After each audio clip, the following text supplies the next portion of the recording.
हर सुबह अखबार, टीवी या इंटरनेट के जरिए सिर्फ खबरें हम तक नहीं पहुंचती हैं, बल्कि उनके जरिए एक डर भी हमारे घरों तक पहुंच जाता है। डर कि इस बार किस मासूम बच्ची, लड़की या औरत को किसी हैवान की हवस का शिकार बनना पड़ेगा। लड़कियों के साथ रेप और रेप के बाद उनकी दर्दनाक हत्या एक महामारी की तरह हमारे समाज में फैलती जा रही है, और कोई नहीं जानता कि इस महामारी का अगला शिकार कौन सी मासूम लड़की बनेगी। क्या लड़कियों को बंदिशों में रखकर हम इस खूनी खेल को खत्म कर पाएंगे, या फिर इस महामारी का इलाज कुछ और ही है? बाय।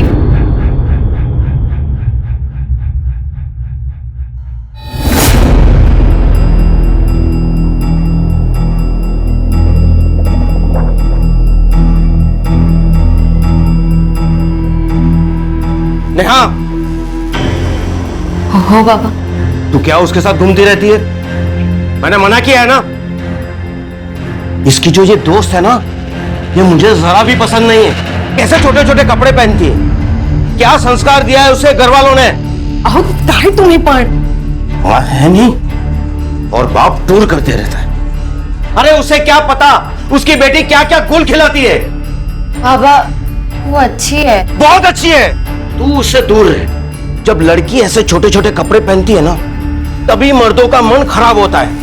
बेटा, जब दुनिया खराब हो ना, तब खुद को संभल कर रहना पड़ता है। बस उससे दूर रहे, समझी? अरे छोड़ ना यार, तेरे बाबा तो ऐसे ही बोलते रहते हैं। देख मयूरी, बाबा से झूठ बोलना मुझे बिल्कुल अच्छा नहीं लगता। देख, माँ बाप का काम होता है बोलना, और बच्चों का काम क्या होता है? एक कान से सुनना और दूसरे कान से निकालना। तुझे बड़ा पता है, तेरे पापा तो ज्यादा साथ रहते हैं नहीं, इसलिए इतना चहक रही है। ये बात तूने एकदम सही की। मतलब मैं इतनी खुश हूं ना, पापा महीनों महीनों टूर पे रहते हैं, मुश्किल से 15 दिन में एक बार फोन पे बात होती है। कोई टेंशन ही नहीं है लाइफ में यार। अच्छा सुन, अब तू भी टेंशन लेना छोड़, और एक काम कर, पोस्ट कर मेरी, तेरी फोटो खींचती हूँ। नहीं मुझे नहीं खिंचवानी कोई फोटो। अरे कर ना। नहीं नहीं नहीं मयूरी, अरे इधर देख, ऐसे पाउट कर, पाउट।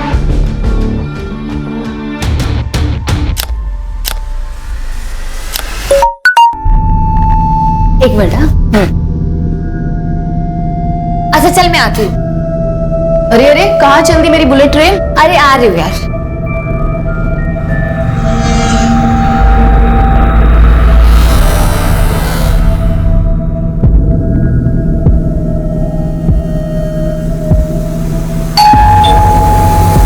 अरे यार आऊं यार, 1 मिनट रुको। अरे नेहा कम।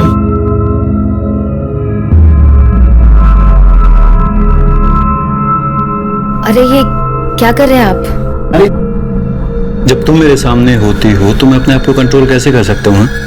आप जानते हो ना मैं आपसे कितना प्यार करती हूँ। अब जब प्यार करती है तो फिर प्यार करने देना।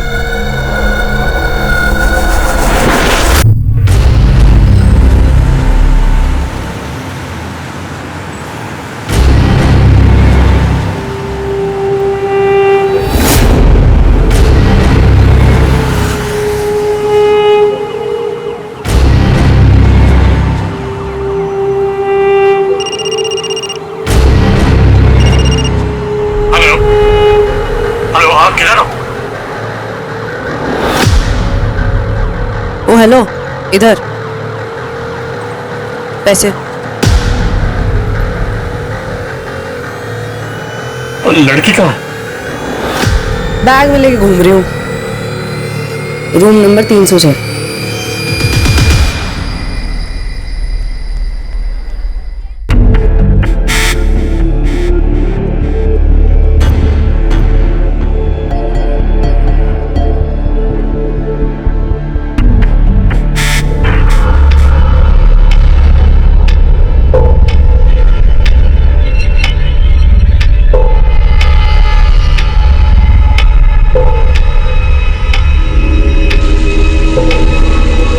कोई है?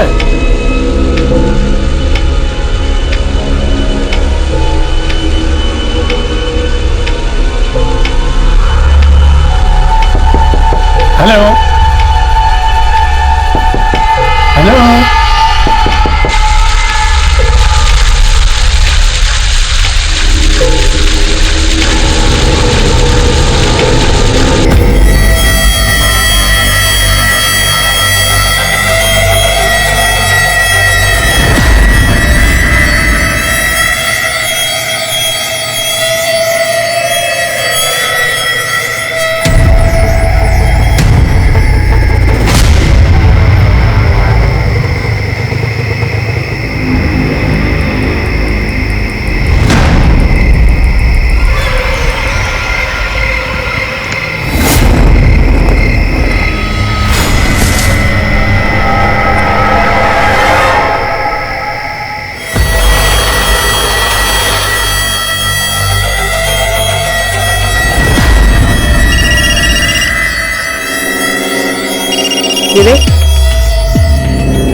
क्या उल्लू बनाया तुमने साले का?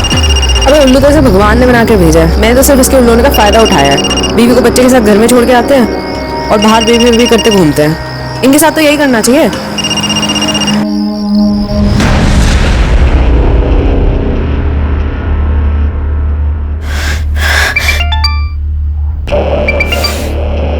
मैं बाद में बात करती हूँ। अरे पर हुआ क्या?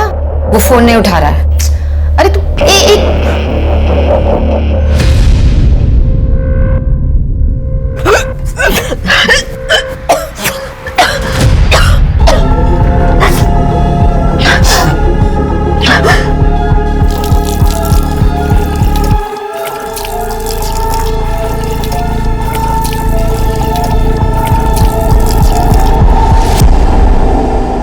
माता पिता अपने बच्चों को अच्छी परवरिश, अच्छे संस्कार देने की पूरी कोशिश करते हैं, लेकिन कई बार वो बच्चों को अनुशासन के नाम पर इतना बांध देते हैं कि बच्चों के पास उस बंधन को तोड़ने के अलावा और कोई रास्ता नहीं बचता। बच्चे उस बंधन से मुक्त होकर खुली हवा में सांस लेने के लिए जोर लगाते हैं, और जब इंसान अपनों से दूर होता जाता है तभी वो मुसीबत के करीब आ जाता है।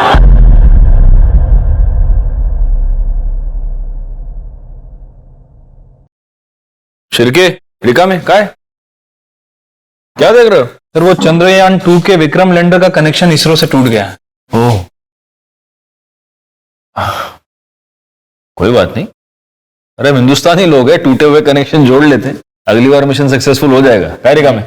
इंस्पेक्टर साहब, हमें बड़े साहब से मिलना है। सर, हमारी बेटी नेहा पता नहीं कहाँ चली गई है। वो सुबह ही निकल गई थी कॉलेज के लिए, अभी तक वापस नहीं आई। हो सकता है वो अपने किसी दोस्त के साथ हो। नहीं नहीं साहब, मैंने उसकी सारी सहेलियों को फोन किया है। आने दो उसे, उसकी खबर लेता हूं। वो पूजा के साथ भी नहीं है, हो सकता है मयूरी के साथ हो। मैं उसे फोन करके देखती हूँ। मयूरी के साथ ही होगी। कितनी बार मना किया है उसे। नहीं आंटी, नेहा तो आज कॉलेज ही नहीं आई। सर, उसका फोन भी बंद है। शिरके एक काम करो, इसकी लास्ट कॉल ट्रेस करो और कॉलेज और घर के बीच जितने भी पुलिस स्टेशंस और हॉस्पिटल्स हैं वहां पता करो। हो सकता है कोई एक्सीडेंट हो गया। साहब, मेरी बेटी को ढूंढ दीजिए, रात हो गई है, उसे अंधेरे से बहुत डर लगता है। Room number 306। पैसे भी मिल जाएंगे। एक बार जरा चीज तो देख लूं। बॉस, जो लड़की आपने मेल में फाइनल की थी ना, वो लड़की आपका कमरे में वेट कर रही है। अब ना तो मैं आपकी बहन हूँ और ना आपकी साली, जो आपका हाथ पकड़ के आपको लड़की के कमरे तक लेकर जाऊं। तू मेरा हाथ पकड़ के नहीं लेके जाएगी, लेकिन मैं तेरा हाथ पकड़ के लेके जाऊंगा। क्या कर रहे हो? ये क्या कर रहे हो? हाथ छोड़ो मेरा, छोड़ो मेरा। ये क्या तमाशा लगा रखा है? चुप, लड़की के साथ पता कहाँ है? अरे ऊपर आ। बहुत भारी पड़ेगा, गलत काम खुद कर। पता कहाँ है लड़की है? पता कहाँ है? उल्लू बनाती लोगों को है। देखो सर, मैं कोई उल्लू उल्लू नहीं बना रही थी। अरे साहब, बहुत चालू लड़की है। अभी पिछले हफ्ते इसने मेरे साले को चूना लगा दिया। कैसा सगा है रे तू? तेरा खुद का साला घर में बीवी छोड़ के बाहर मुंह मारता फिर रहा है और तू उसके लिए फैंटम बन रहा है। शर्म नहीं आती तुझे? पुलिस स्टेशन में बकवास नहीं। देखो सर, मैंने कुछ गलत नहीं किया है, और अगर किया है ना तो सिर्फ समाज सेवा। समाज सेवा नहीं, फ्रॉड किया है तुमने पैसे लिए उससे। लेकिन सबूत कहाँ है? इसके पैसे तो इसकी जेब में पड़े हैं, और ले भी लिए होते ना तो मैं तो कोर्ट में मुकर जाती। कैश में बिजनेस नहीं करना चाहिए किसी के साथ। तुम सिखा रही हो मैं कानून। देखो मैडम, अगर कानून सिखाना होता ना तो सबसे पहले ये कहती कि एक लड़की को आप इतनी रात को पुलिस स्टेशन में नहीं रख सकते। सुन, साहब ने वार्निंग देके छोड़ा है तुझे, आइंदा कुछ गलत काम मत करना। मैं गलत नहीं कर रही होती, मैं समाज सेवा कर रही हूँ। Sorry sorry. सुन, इनकी बच्ची को कुछ हुआ है क्या? तुझे क्या करना है? ऐसे क्या बोल रही है? माँ बाप है, माँ बाप सबके बराबर होते हैं। चल निकल। हाँ जा रही हूँ। निकल। सर, नेहा के फोन लोकेशन के हिसाब से उसका फोन उसके कॉलेज के एरिया में ही बंद हो गया। इसका मतलब वो कॉलेज गई थी और वहां से ही गायब हुई है। एक काम करो, कॉलेज एरिया के आसपास जितने भी सीसीटीवी कैमरास हैं उन सबकी फुटेज निकलवा। और उसके माँ बाप अभी भी यहीं बैठे हुए हैं क्या? जी। उनको बोलो कि प्लीज घर चले जाए। Okay sir.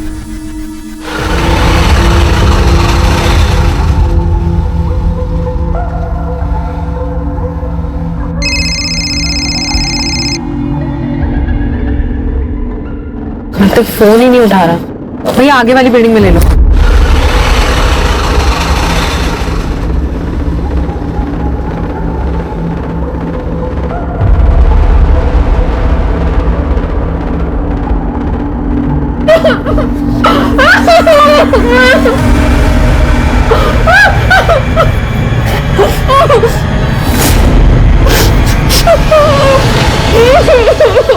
खबरदार जो तुमने से दोबारा हाथ भी लगाया तो। नहीं मैं ये नहीं करूंगी।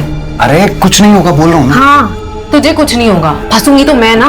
नहीं मैं नहीं करूंगी। प्लीज मेरे लिए, प्लीज। प्यार करती हूँ तुझसे, इसलिए सही गलत सब कर लेती हूँ, लेकिन धोखा मत दियो तो मुझे। क्या कर सकती हूँ, देख रही है ना तुम। प्यार किया है कभी किसी से? किया होता तो समझती।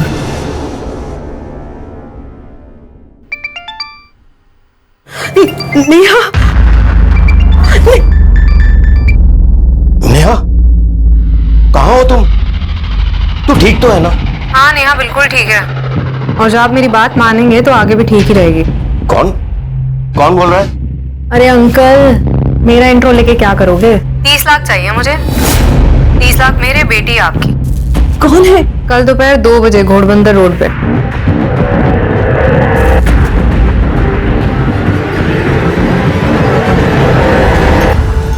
क्या हुआ?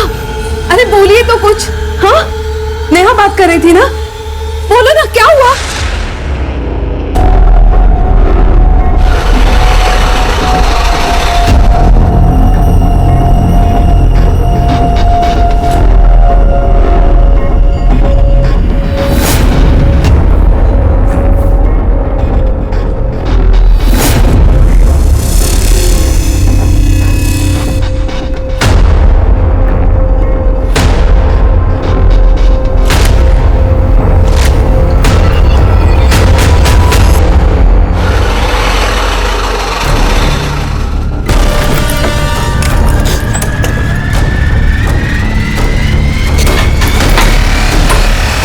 क्या हुआ?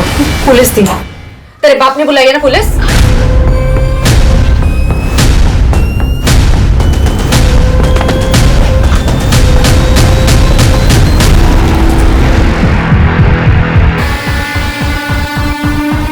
आपने देखा ये सब? जी मैम। आपका नाम क्या है? राधे श्याम। राधे श्याम, आप क्या कर रहे थे उस वक्त यहाँ? मैडम हम लोग यहाँ से गुजर रहे थे तो यहाँ देखा कि ये बैग पड़ा हुआ है। पास आके देखा तो इसमें खून लगा था, इसलिए पुलिस को फोन किया। लगता है काफी दिन तक बंद रखा गया था इसे। हमें बैग भी काफी पुराना है, मुझे नहीं लगता कुछ पता चलेगा इससे। एक काम करो, फॉरेंसिक को इन्फॉर्म करो और इसकी फैमिली को भी।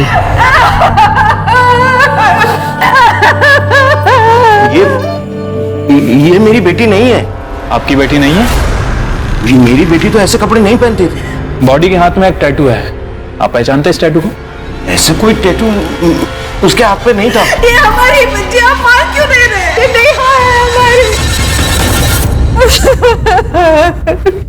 गलत सोच रही है तू, वो हमारी बेटी हो ही नहीं सकती। मैंने तो उसे पैसे दे दिए थे सर, फिर वो हमारी बेटी को क्यों मारेगी? आपने पैसे दे दिए? तो और क्या करता सर? आप लोगों को बताकर मैं देख चुका था, मैं अपनी बेटी की जान दोबारा खतरे में नहीं डाल सकता। आप लोगों के फेल होने बाद मुझे फिर से उस लड़की का फोन आया था, किसी दूसरे नंबर से कॉल आया था। हेलो। प्यार नहीं है आपको अपनी बेटी से शायद, वरना इतनी बड़ी गलती कभी नहीं करते। अब मैं आपकी तरफ से नेहा को गुड बाय बोल दूं या उसको फोन दूं, आप खुद ही बोल दो। नहीं नहीं, मेरी बेटी को कुछ मत करना। 30 लाख? उतने पैसे नहीं है मेरे पास, मेरे पास सिर्फ 12 लाख है।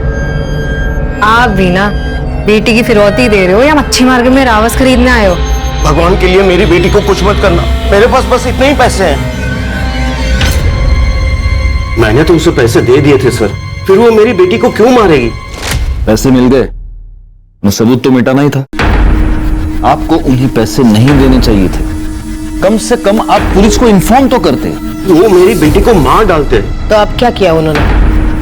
मारी तो डाला। वो मेरी बेटी नहीं है, वो मेरी बेटी नहीं है। सर, नेहा की पीएम रिपोर्ट आ गई। तो रिपोर्ट के हिसाब से नेहा की पीठ पर 2 वार किए गए थे, चाकू जैसे किसी धारदार हथियार से। मरने के लगभग 24 घंटे पहले उसके साथ रेप भी किया गया। उनका टाइम क्या है? हम दोपहर 3 बजे से 6 बजे के बीच। रिपोर्ट में एक और इंपॉर्टेंट बात है, नेहा प्रेग्नेंट थी, मां बनने वाली थी। तो ये हो सकता है कि ये मर्डर उसी आदमी ने किया हो जिसका ये बच्चा है, और ये किडनैपिंग का पूरा नाटक पुलिस को गुमराह करने के लिए किया हो। आपको क्या लगता है? हो सकता है। नेहा के माँ बाप का कुछ और ही कहना है। कहना क्या?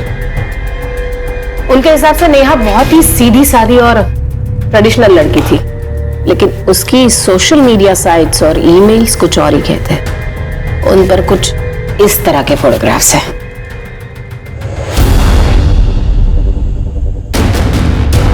और नेहा डेटिंग साइट पर भी थी।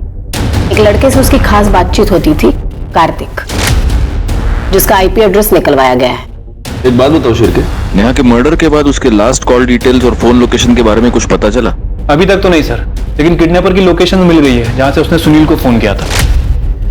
किडनैपर के लोकेशन के अकॉर्डिंग नेहा के फोन की लोकेशन और कार्तिक के फोन की लोकेशन दोनों सेम है। तो क्या कार्तिक ही किडनैपर है? क्या मुंबई वाकई महिलाओं के लिए सबसे सुरक्षित शहर है? ये सवाल अचानक उठ खड़ा हुआ जब साल 2019 में मुंबई में महिलाओं के साथ अपराध के ऐसे ही घिनौने केसेस ने शहर को हिला दिया था। पुलिस पर केस सॉल्व करने का प्रेशर था, पर यह केस इस कदर उलझा हुआ था कि पुलिस भी हैरान थी। The number you are trying to call is currently not reachable. Kartik कहाँ रह गया यार?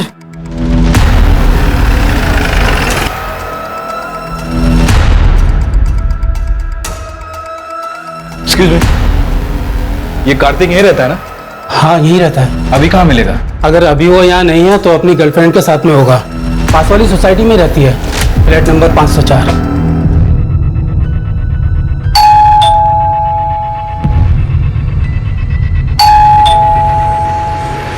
निम्बी? हाँ जी।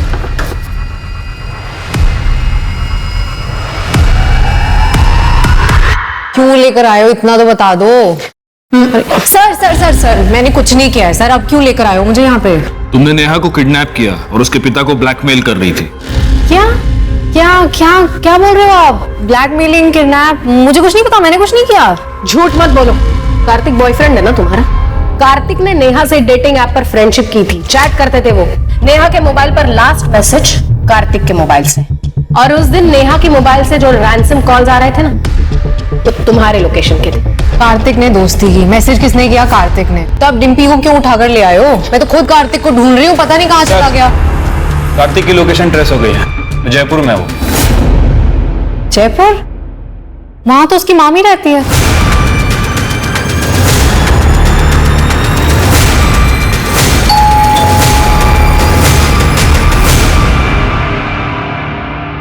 कार्तिक जी, चल। पैसे कहाँ हैं? कौन से पैसे? कौन से पैसे? रिका में अंदर चेक करो। सर अंदर, सर अंदर कुछ भी नहीं है सर। सर कुछ भी नहीं है सर अंदर। आप अभी पता चल जाएगा क्या है क्या नहीं है।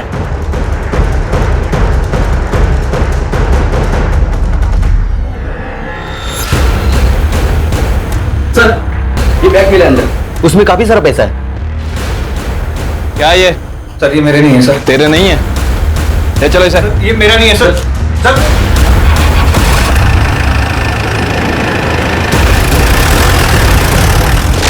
सर मैंने कुछ नहीं किया सर। सर मैं सच बोल रहा हूँ सर। कुछ नहीं किया। शिरके दिखाओ इसको।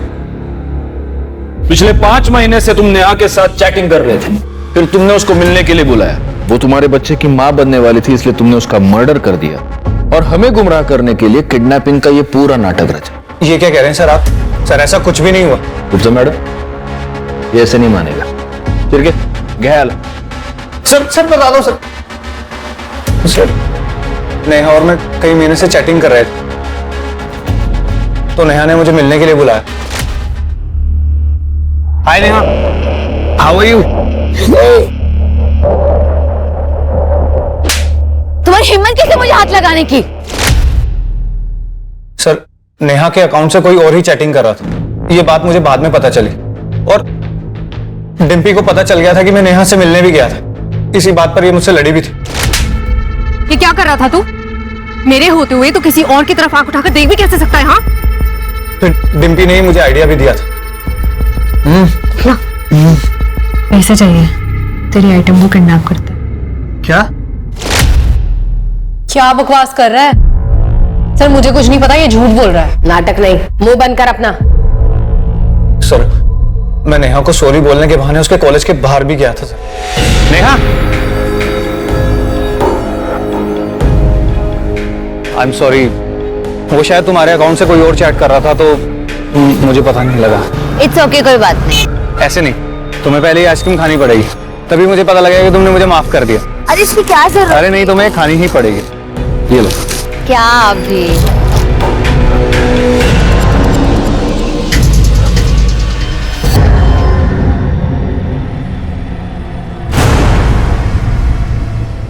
नेहा, नेहा क्या हुआ तुम्हें?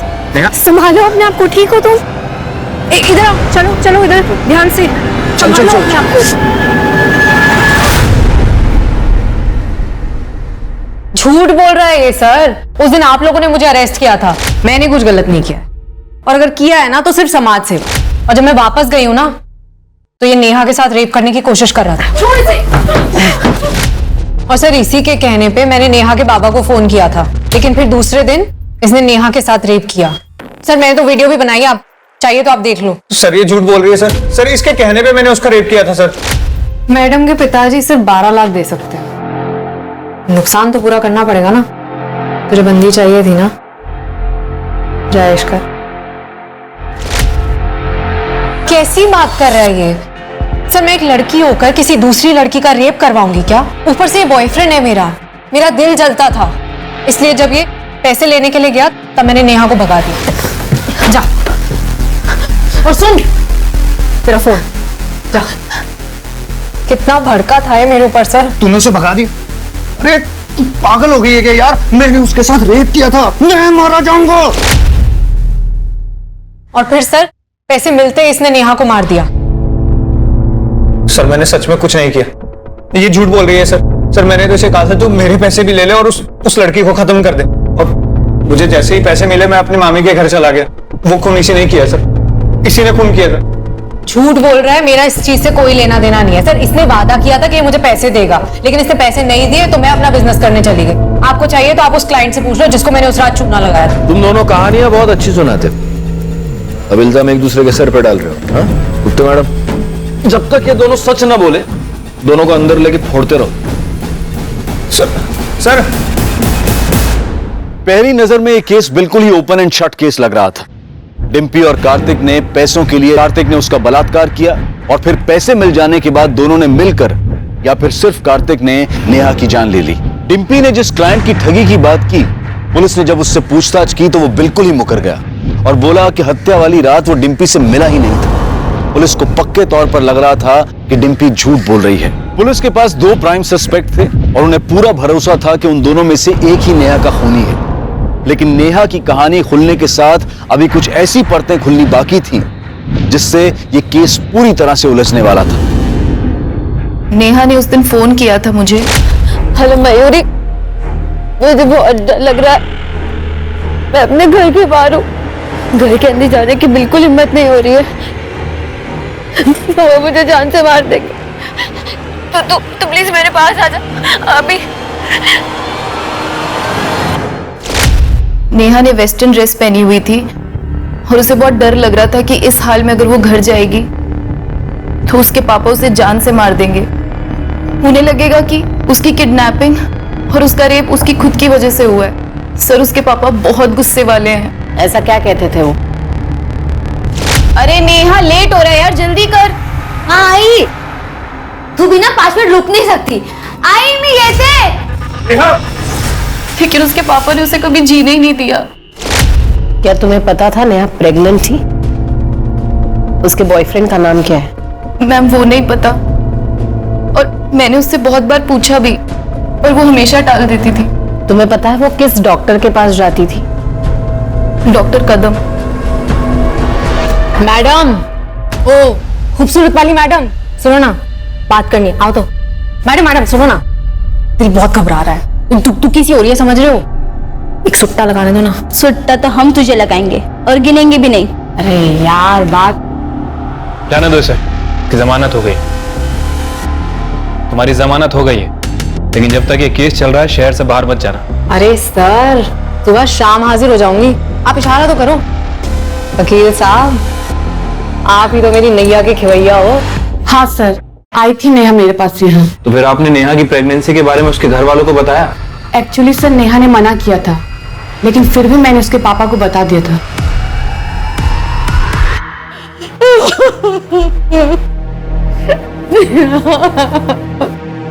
नहीं, मैं वहां नहीं बैठूंगा।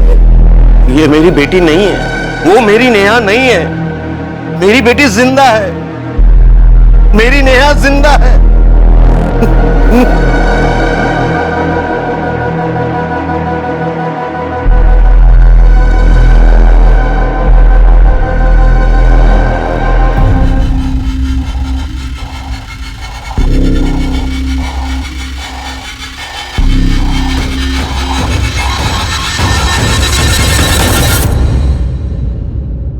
तो आपको यह यकीन है कि वो आपकी बेटी नेहा नहीं है? वो मेरी बेटी नहीं थी। क्यों? मेरी बेटी ऐसे कपड़े नहीं पहनती। फिर तो आपको यह भी पता नहीं होगा कि वो प्रेग्नेंट थी। नहीं, वो मेरी बेटी नहीं थी। मेरी बेटी ऐसी नीच हरकत नहीं कर सकती थी। वो आपकी बेटी ही थी, और ये बात आप भी जानते थे। आप ये जानते थे कि उसके हाथ पर टैटू है, आप ये भी जानते थे कि वो प्रेग्नेंट है, और आपके हिसाब से उसका प्रेग्नेंट होना एक नीच हरकत थी, और इस नीच हरकत के लिए आपने अपनी ही बेटी का मर्डर कर दिया। ये आप क्या कह रहे हैं? सच, और इस सच का सबूत भी है हमारे पास। आप खुद मानेंगे, आपसे मनवाया जाए। हाँ, मुझे पता था, लेकिन मैं क्या करता? मेरा मन तो अभी भी मानने के लिए तैयार नहीं है कि मेरी बेटी ऐसा कुछ कर सकती है। वो आपकी बेटी ही थी। मयूरी के कहने पर और उसकी कॉल लोकेशन से यह पता चलता है कि नेहा उस रात घर से बाहर थी। हो सकता है वो घर पर आई हो, आपको गुस्सा आया हो, और गुस्से में आपने उसे मार दिया। नहीं, मैंने ऐसा कुछ नहीं किया। बिल्कुल ऐसे ही किया। उस दिन बैंक से आपने 15 लाख रुपए निकाले थे, जिसमें से 12 लाख अपने किडनैपर को दिए, और बाकी के 3 लाख क्या किया उसका? वो खर्च हो गए, लेकिन मेरा यकीन मानिए, मैंने अपनी बेटी को नहीं मारा है। ऐसा है कि जब बच्चों के साथ कुछ बुरा होता है तो वो सहारे के लिए अपने माँ बाप के पास जाते हैं, लेकिन अगर एक बाप अपनी बेटी का मर्डर करता है तो बुरा होने पर बच्चे किसके पास जाएंगे?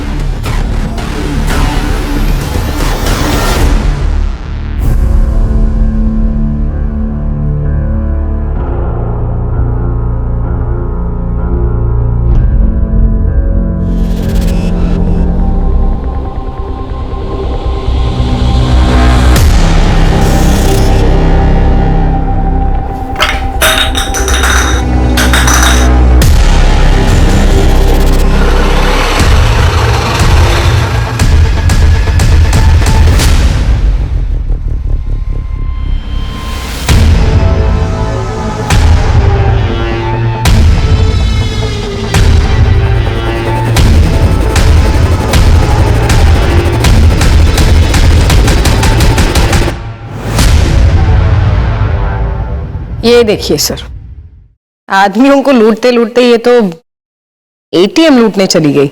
हिम्मत है इस लड़की में। गलत काम करने के लिए हिम्मत नहीं लगती, सही काम करने के लिए, सच के साथ खड़े होने के लिए हिम्मत लगती है। सर, नेहा के कॉल रिकॉर्ड में जितने भी नंबर थे मैंने सभी पे बात की।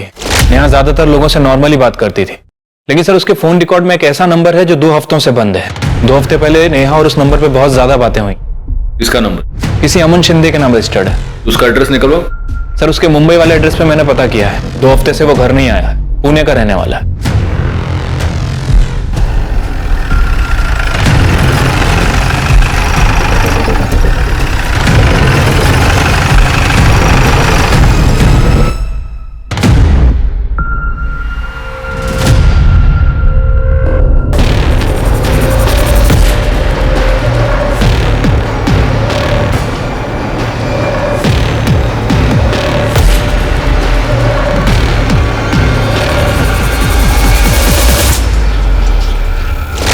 हाँ सर, ये सच है कि मैं नेहा से प्यार करता हूँ।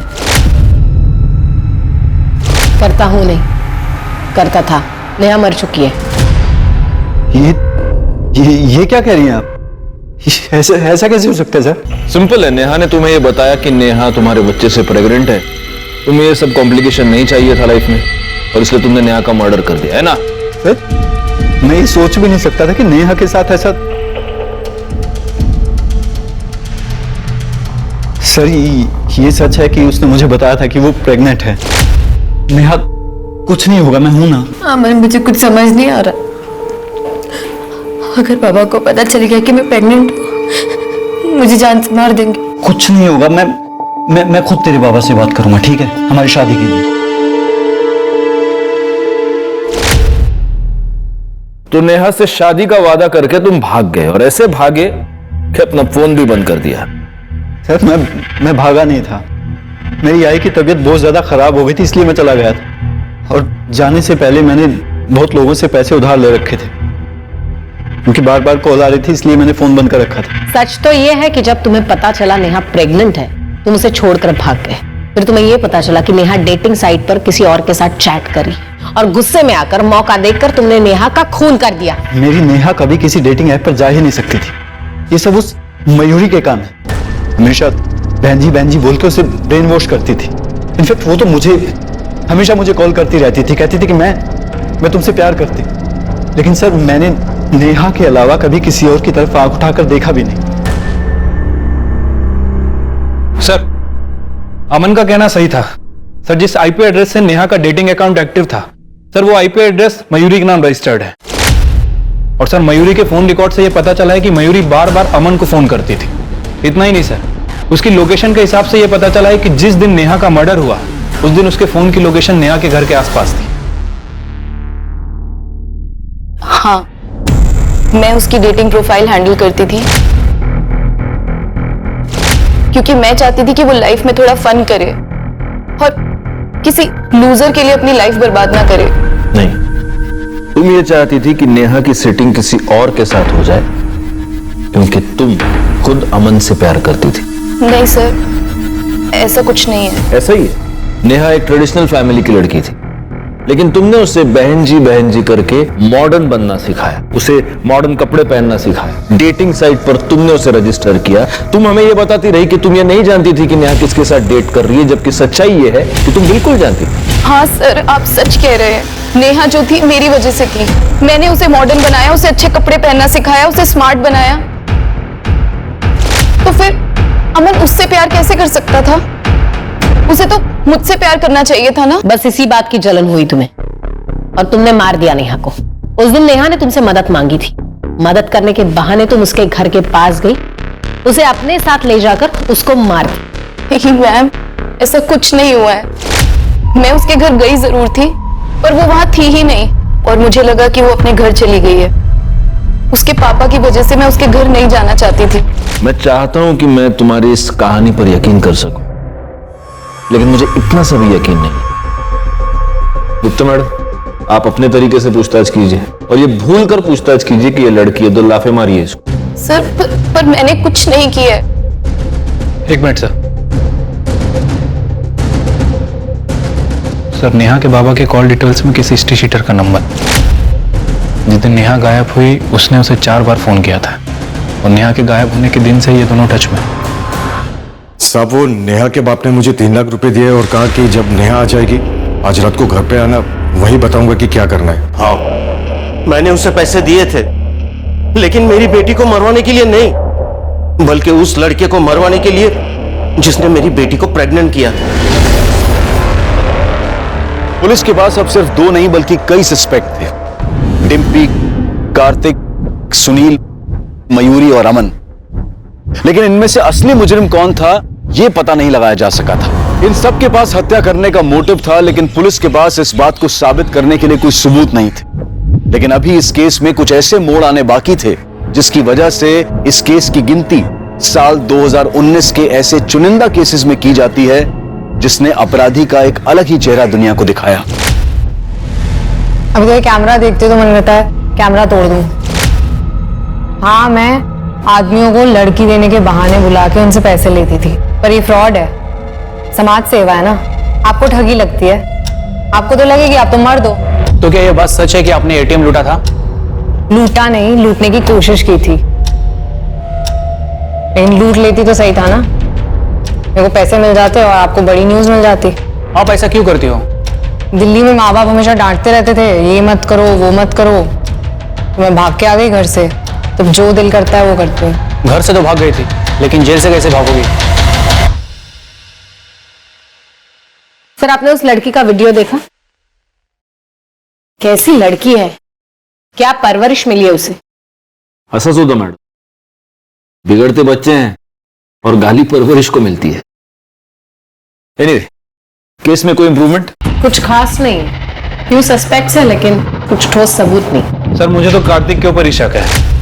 कार्तिक का डीएनए नेहा के ऊपर मिले सीमेंट से मैच करता है। हाँ, लेकिन रेप करने की बात तो वो खुद भी कबूल कर रहा है। सर इसके कहने पे मैंने उसका रेप किया था सर। लेकिन मर्डर के टाइम तो कार्तिक जयपुर की ट्रेन में था। कार्तिक, क्या हुआ? एक पॉसिबिलिटी ये भी है कि वो जयपुर गया ही नहीं।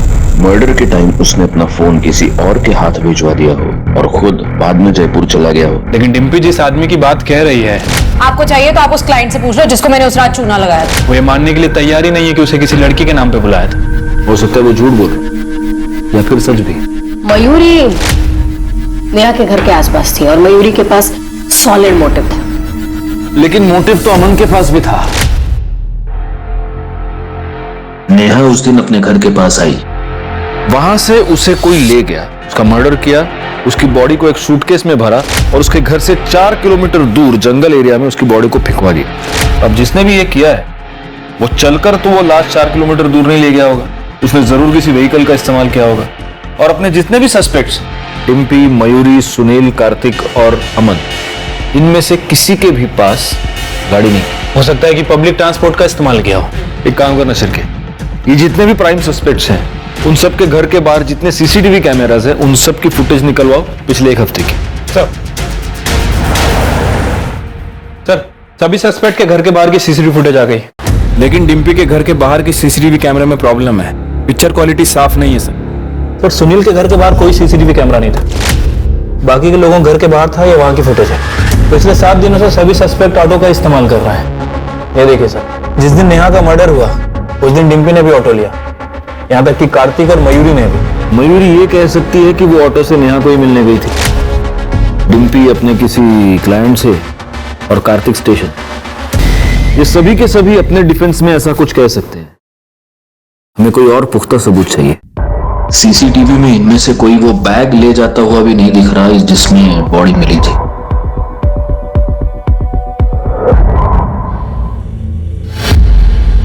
एक हफ्ता एक ही ऑटो? तू गया था उस दिन वहां? हाँ मैडम। कौन था तुम्हारी ऑटो में? तुम्हें वो ऑटो वाला याद है जिसे तुमने मंथली किराया देकर रखा? तुम जहां भी जाती हो उसी की ऑटो से जाती हो। लड़कियां सप्लाई करने के नाम पर जब तुम लोगों को उल्लू बनाती हो तभी भी वही ऑटो यूज करती हो। जब तुम एटीएम लूटने जाती हो तभी भी वही ऑटो यूज करती हो।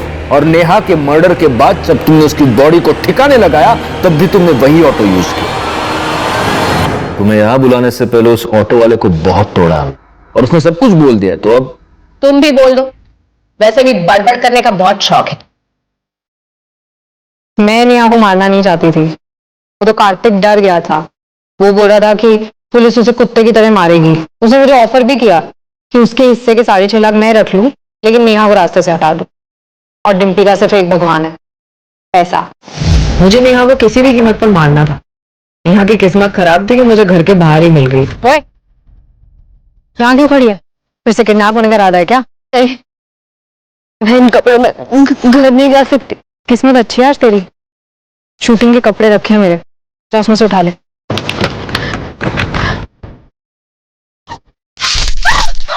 मुझे मालूम है आप लोग सीसीटीवी चेक जरूर करोगे, इसलिए मैंने ऑटो वाले से लाश को ठिकाने लगाने के लिए बैग मंगवाया। शर्म आनी चाहिए तुम्हें। खुद एक लड़की होकर दूसरी लड़की का रेप करवाया तुमने। तुम जानती हो रेप क्या होता है? कोई मजाक नहीं, कोई खेल नहीं। कोई हाथ भी लगाता ना तो घिन आती है। लेकिन पैसों के लिए तुम वहीं पर नहीं रुकी, तुमने खून भी करवाया। शर्म आती है तुम पर, डिम्पी शर्मा। इस केस को मीडिया में बहुत उछाला गया। कैसे कोई अपनी दोहरी जिंदगी की वजह से मौत के साए में सो गया, कैसे आज हम इंटरनेट पर धड़ल्ले से दोस्त बनाते हैं, और कैसे कुछ लोगों को अपनी इस दोस्ती का बहुत बुरा अंजाम भुगतना पड़ा। अगर इस केस को हम एक लाइन में समेटने की कोशिश करेंगे तो शायद यही कहेंगे, कुछ फूल डाली से बिछड़ गए, कुछ पैरों तले रौंदे गए, तो कुछ गलत राह पर चले गए। शायद नेहा के साथ यह सब होता ही नहीं अगर वो ऐसी दोहरी जिंदगी ना जीती, अगर उसके पिता सुनील उसे दुनिया से बचाने के लिए उस पर अनुशासन का पहरा लगाने की बजाय उसे एक दोस्त की तरह से प्यार से समझाने की कोशिश करते। शायद मयूरी को अपनी ही बेस्ट फ्रेंड के बॉयफ्रेंड से प्यार की उम्मीद लगाने की जरूरत नहीं पड़ती, अगर उसके पिता वक्त निकालकर उसे समझ सकते, समझा सकते। और शायद डिम्पी के हाथों इतना बड़ा पाप नहीं होता अगर उसके माता पिता उसे प्यार से सही रास्ते पर लाने की कोशिश करते। हमारा बचपन, हमारी परवरिश हमारे आने वाले कल को तराशते हैं। आज दुनिया बहुत तेजी से बदल रही है, बच्चे, लड़के, लड़कियां सब बदल रहे हैं, और ऐसे में माता पिता उन्हें पुरानी धारणाओं में जकड़ कर नहीं रख सकते। उन्हें भी बदलना होगा, उन्हें दोस्ती करनी होगी अपने बच्चों से। अपने बच्चों को उन्हें सही और गलत का फर्क करना सिखाना होगा।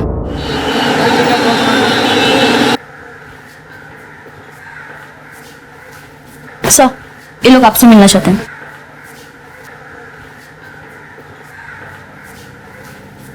जी कहिए। सर हमारे साथ रेप हुआ है। व्हाट?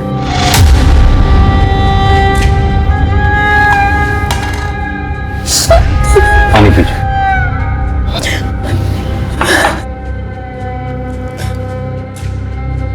अब आराम से हिम्मत रखिए, बताइए क्या क्या हुआ। सर, सुनील अग्रवाल के घर पे हम नौकरानी का काम करते हैं, रोज की तरह आज भी साफ सफाई कर रहे थे, और फिर ओए मानसी, अच्छा क्या आप इन्हें तुरंत पुलिस स्टेशन ले आए? इनका मेडिकल एग्जामिनेशन भी हो जाएगा। शर्मा मैडम, इन्हें हॉस्पिटल ले जाके इनका मेडिकल एग्जामिनेशन करवाइए। जी सर। पांडे सर, इनकी FIR लिख लो, और ये सुनील अग्रवाल, इसे जरा थाने बुलाओ।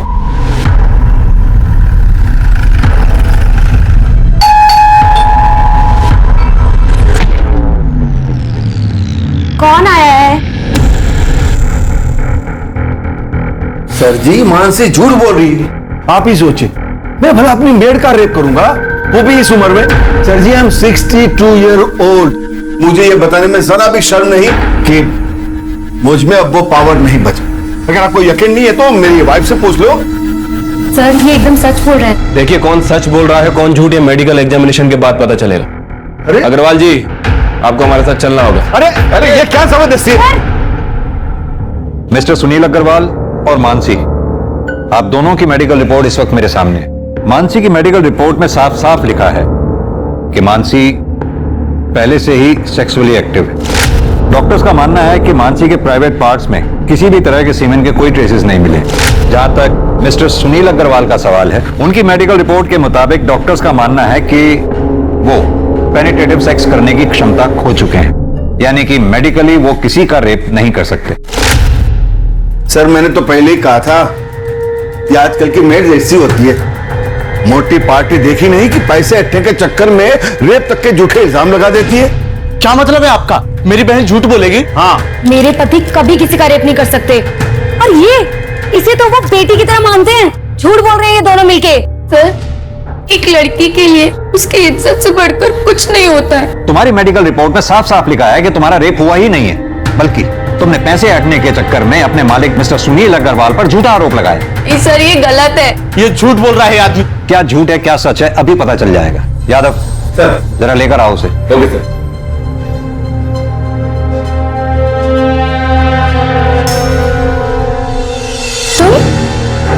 जी हाँ, इसका नाम है मनोज, तुम्हारा बॉयफ्रेंड। अब तुम खुद अपने भाई को बताओ कि मनोज और तुम्हारे बीच में शारीरिक संबंध है या नहीं। बोलो, क्या पूछना है इंस्पेक्टर साहब? संभालिए।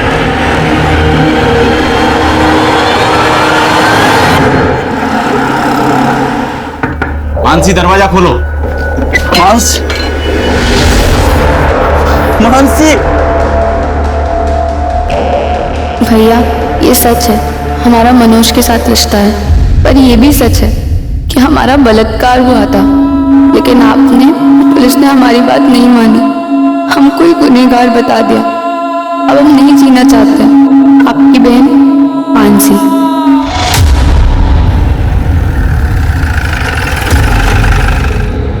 मानसी ने सुसाइड किया, इसमें मेरा क्या दोष है? दोष है क्योंकि मानसी ने अपने सुसाइड नोट में साफ साफ लिखा है कि उसका बलात्कार हुआ था। साफ साफ बताइए कि माजरा है क्या? माजरा कुछ भी तो नहीं सर। माजरा क्या हो सकता है मतलब? सर ले आओ। सर ये बेड के नीचे 2 बॉक्स मिला है और देखिए इन बॉक्सेस में क्या मिला है। सेक्स टॉय भी रखा है सर। तो माजरा ये है, इससे आपने मानसी का रेप किया था। जवाब दीजिए। सर मेरे पति ऐसा किसी के साथ कर नहीं सकते सर। आप प्लीज चुप रहिए।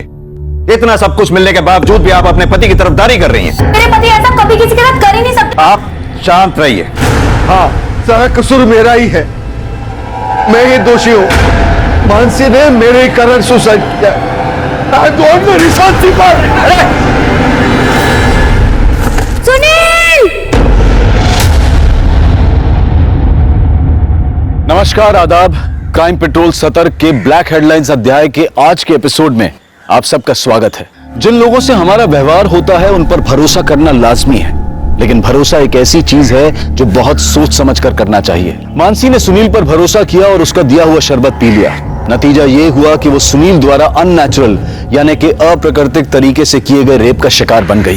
पुलिस को सुनील के घर पर वो 2 बैग मिलने पर सुसाइड करना इस बात को साबित करता था। ये एक अजीब केस था जहां पर पीड़ित और प्रताड़ित दोनों ने ही आत्महत्या कर ली थी।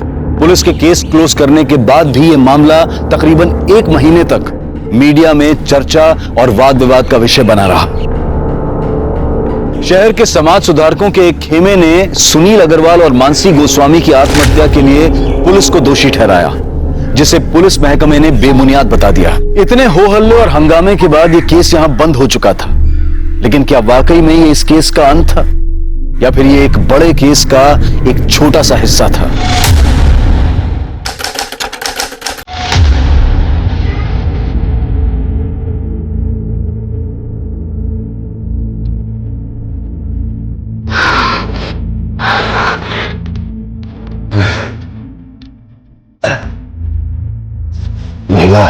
ये भूख तो तूने मिटा दी मेरी। हाँ? अब मेरे पेट की भूख भी मिटा दे। मैं अभी आ कर रहा था। हाँ? अपनी उम्र के हिसाब से आप तो भूख को ज्यादा नहीं लगते साहब जी। वो मुझे तो काम वाली नहीं है, मेरी डॉक्टर भी है, तो इसी तरह मेरी भूख बढ़ाते रहे, मैं तेरी पगार बढ़ाता रहूं। नहीं दिया है। हाँ?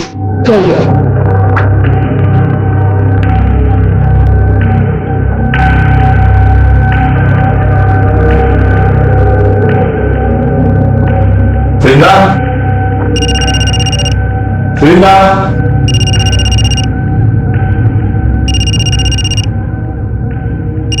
वृंदा, अरे कहां चली गई? साहब मैसेज चेक करो।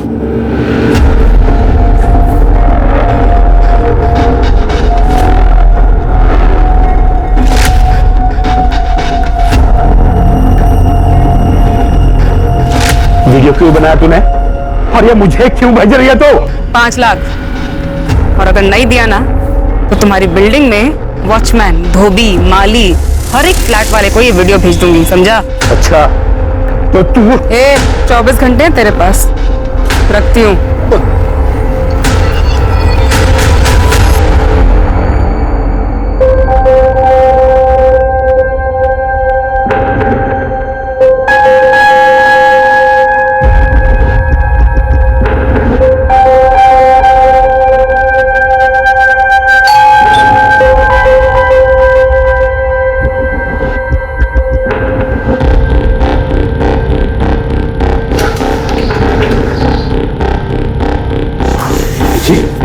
नमस्ते। नमस्ते।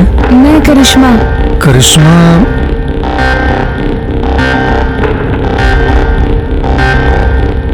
ओ हाँ हाँ, करिश्मा आ जाओ आ जाओ, आओ अंदर आओ बेटा। अरे खुशी, वो डोमेस्टिक हेल्प आ गई है करिश्मा। आओ बैठो बैठो।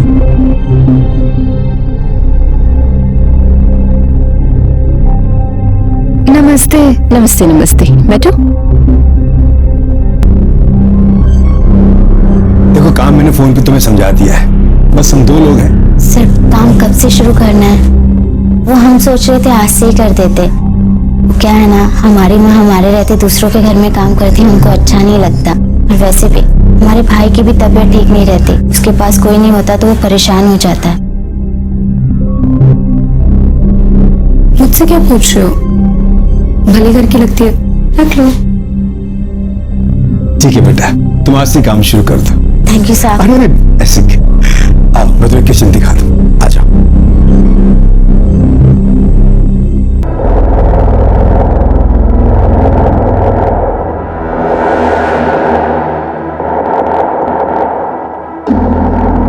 क्या बात है साहब, जल्दी इंतजाम कर लिए पैसे का। लो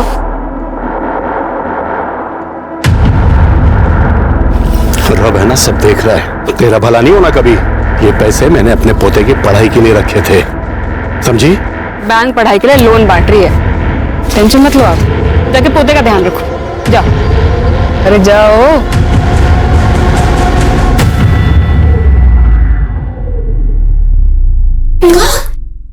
कहाँ? अरे क्या बात है? हाँ? ये देखो, मैं आप लोगों के लिए क्या लेके आई हूँ। क्या लाई है? समोसा और जलेबी। पैसा कहाँ से मिला रे? अरे जिनके काम करती हूँ उन्होंने दिए। बोलो समोसा जलेबी खाएगा? ये देख। हे जगली भाई, तेरा नौकरी ऐसे ही चलत रहे, जिससे हमरे मोनू का इलाज अब पढ़ाई भी नहीं में जाए, घर भी चलत रहे।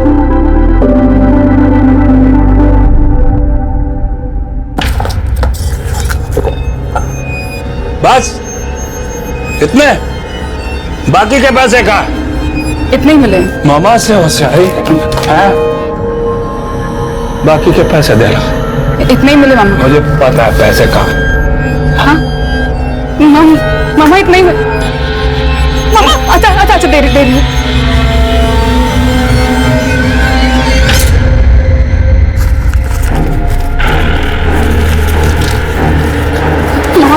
इसके मुझे भी दे दे। ताकि तू भाग जाए हैं? अरे तेरे माँ बाप ने जब तेरे को घर से बाहर निकाला ना, तो इस मामा ने आसरा दिया तेरे को। चल दबा जा।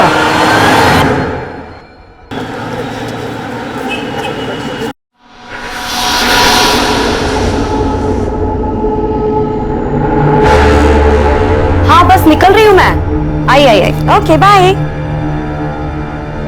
सुनो, कैसी लग रही मैं? और अच्छी, हमेशा की तरह। ठीक है, मैं डॉली की किटी पार्टी में जा रही हूँ और मुझे आने में लेट हो जाएगा। हाँ बाय बाय।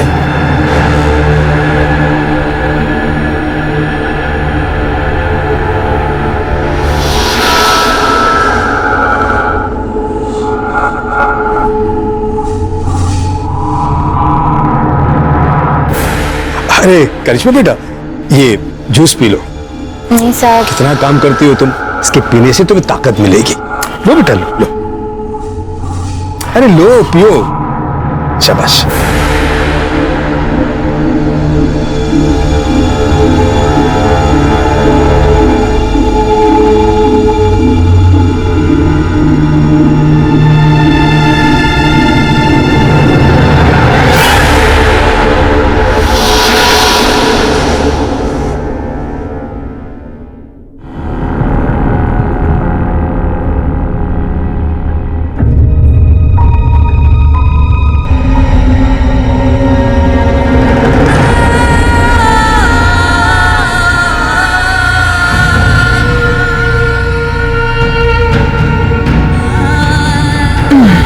अरे आ गई तू, खाना लगा दे।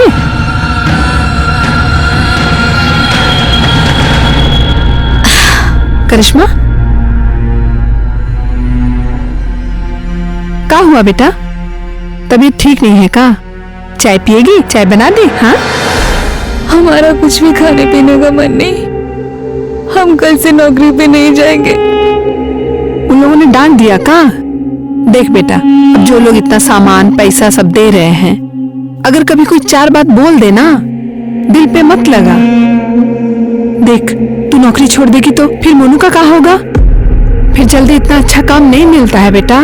ये हमारी बात मानना, जो भी वो लोग कहें सब अनसुना कर दे। फिर ये सब ठीक हो जाएगा। तो काम पे नहीं जाएगी तो घर कैसे चलेगा रे?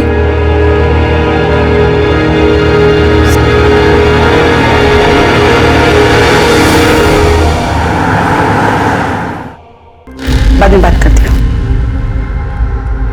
बिल्कुल सही समय पे आई हो।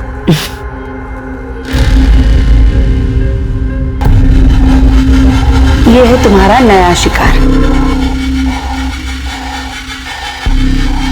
कुछ दिन इसका पीछा करो, देखो तो सही समय पे किल ठोक दो।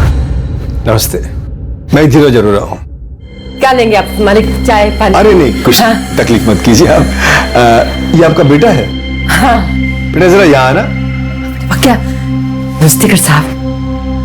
ये लो बेटा, ये तुम्हारे लिए। हाँ, जा बाहर खेलो, जाओ। ये लीजिए बैच, ये आप लोगों के लिए कुछ गर्मा गर्म जलेबी और नमकीन है। और हाँ, ये आपके लिए साड़ी। हमारे लिए साड़ी? हाँ लीजिए। करिश्मा नजर नहीं आ रही। हाँ, करिश्मा घर पे ही है, हम अभी बुलाते हैं। करिश्मा। हाँ माँ। बेटा भाग क्या ना, दिखते नहीं पानी का है। कैसी हो करिश्मा? बेटा कल काम पे नहीं आई तुम? मालिक, इसका ना तबीयत थोड़ा ठीक नहीं था, लेकिन कल से आएगी। हाँ, कल से आएगी काम पे। वो तो ठीक है। करिश्मा के लिए मेरे पास एक बहुत अच्छा सा ऑफर है। क्या है बहन जी, वो बहुत अच्छा काम कर रही है, तो मैं सोच रहा हूँ कि इसे अपने बहू बेटे के पास दुबई भेज दूं। दुबई? अरे जरा सोचिए बहन जी, यहाँ का 20 रुपया मतलब वहां का 1 रुपया, मतलब इसकी पगार 20 गुना बढ़ जाएगी। और हर 3 महीने में हम उसे आपके पास भेज देंगे मिलने के लिए, और आपके और आपके बेटे की देखभाल के लिए तो हम है ही यहाँ पर। कहिए क्या ख्याल है आपका? अच्छा ये लीजिए, ये एडवांस। मालिक, आप तो देवता आदमी है। ऐसा कुछ नहीं। करिश्मा, ये तो किस्मत है, इतने अच्छे आदमी के काम करने को मिला।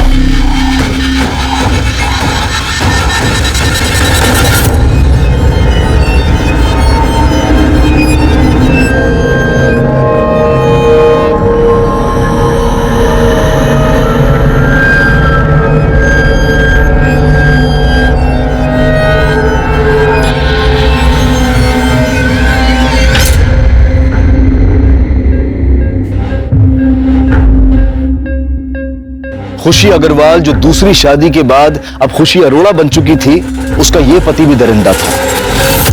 यह सिर्फ एक कोइंसिडेंस था या फिर इसके पीछे भी कोई और रहस्य था? ऐसे में करिश्मा के शोषण का सिलसिला कब खत्म हुआ? खुशी और वैशाली को करिश्मा के साथ हो रहे अत्याचार का पता चला भी या फिर नहीं?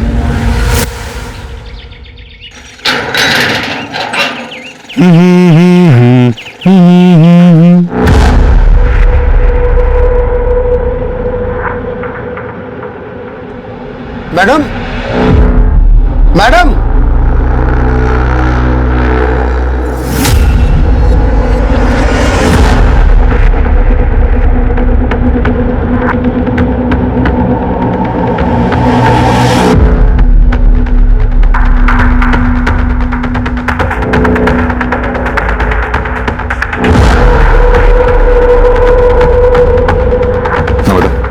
चेक करो, देखो आप। आप काफी स्वेलिंग है, हो सकता है जोर से वार किया। टेरेस और बिल्डिंग के आसपास अच्छी तरह से छानबीन करवाओ, देखो कुछ मिलता है क्या। अगर कातिल ने कत्ल यहाँ किया है तो हो सकता है मर्डर वेपन यहीं कहीं उछाल के फेंका हो। सर, आप लोगों में सबसे पहले किसने देखा भाई? सर मैंने। आपने बॉडी के आसपास कुछ देखा? नहीं सर, कुछ नहीं। आप लोगों में से कोई इसे पहचानता है क्या? नमस्ते सर, मैं सोसाइटी का सेक्रेटरी हूँ। मैंने इन सब से बात कर लिया, मगर हम में से किसी ने इस लड़की को इस सोसाइटी में कभी नहीं देखा। एक बात बताइए, आपके सोसाइटी में सीसीटीवी काम कर रहे हैं? हाँ जी सर। हमें पिछले 2-3 दिन के सीसीटीवी फुटेज चाहिए हो। मिल जाएंगे सर।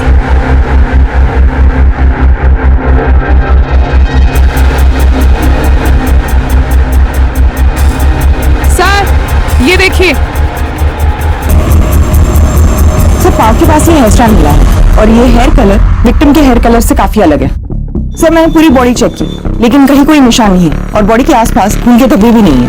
बाल का डीएनए विक्टिम के डीएनए से मैच करवाओ और बॉडी एक बार फिर से चेक करो, देखो कहीं कोई निशान तो नहीं। सर। संदीप, बॉडी का पंचनामा करवा के पोस्टमार्टम के लिए भिजवाओ और उससे पहले इसकी फोटोग्राफ्स लेके सोसाइटी में दिखाओ, देखो कोई पहचानता है क्या।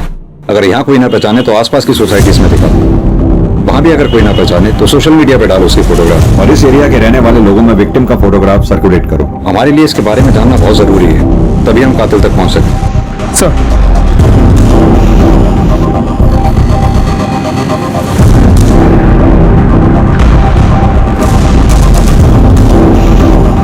आप दोनों से पहचानते हो? नहीं।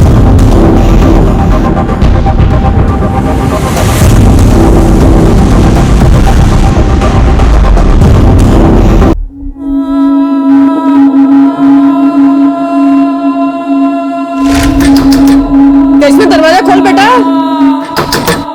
इसे खाना पीना छोड़ने से कोनो समस्या का हल नहीं निकलता। दीदी अगर तुम भी नहीं खाओगे तो हम भी नहीं खाएंगे। इसे खोल दे बेटा।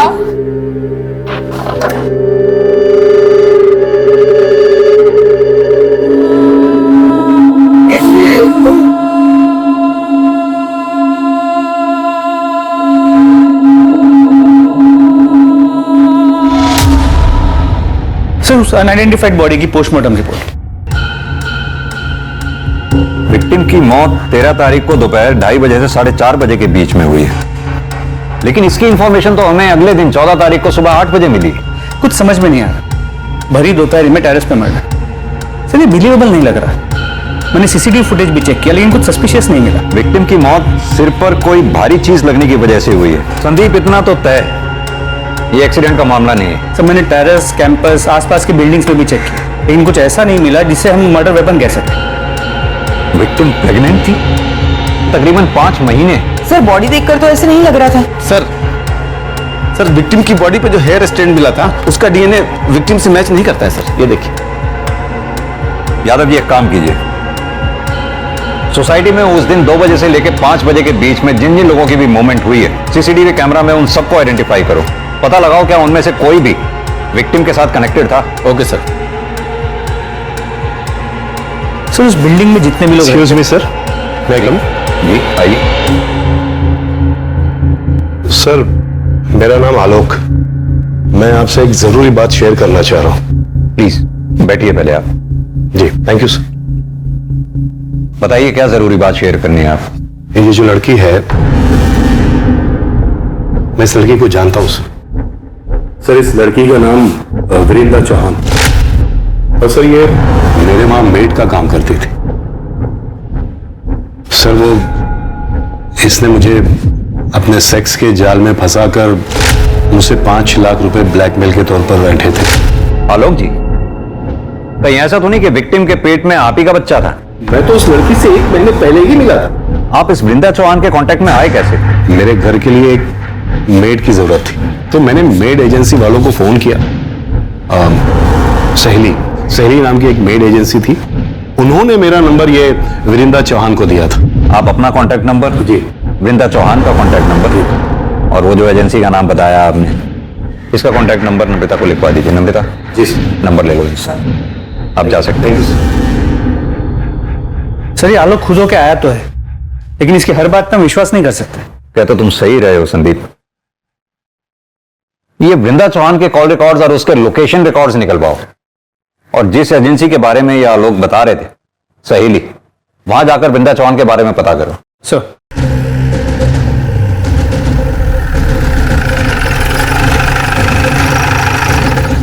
वृंदा हमारी एजेंसी के साथ 7 महीने से जुड़ी हुई। 2 महीने किसी के यहाँ काम करने के बाद एक दिन रोते रोते मेरे पास। ठीक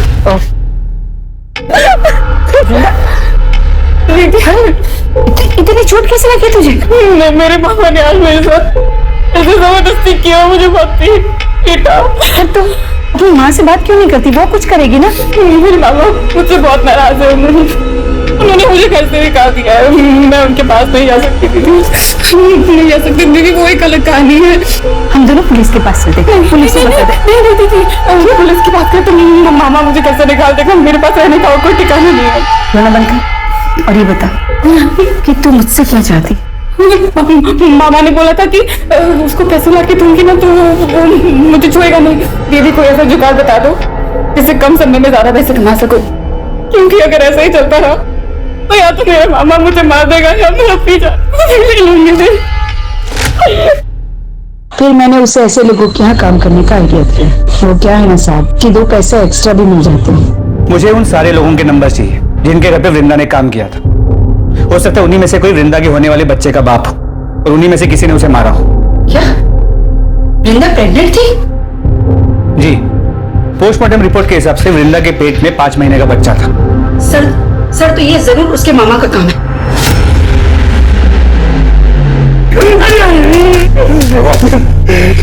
जनाब जितना मारना मार लो जनाब, मैं सच कहता हूँ, मैंने इंदिरा के साथ जबरदस्ती जरूर की जनाब, लेकिन मैंने उसका कोई नहीं किया। जबरदस्ती की? जैसे तू जबरदस्ती कर रहा है, जबरदस्ती नहीं रेप कहते हैं। बता, 13 तारीख को दिन में 2:30 बजे से लेकर 5:30 बजे तक कहाँ था तू? जनाब उस दिन मैं ट्रक में सामान लेके हरिद्वार गया था। आप चाहो तो सिंह कंपनी में फोन करके पूछ लो। आइए जनाब। हमें सिखाएगा तू? वो जब इंदिरा जिन बुड्ढों को चूना लगाती थी उनमें से किसी ने मारा होगा जनाब।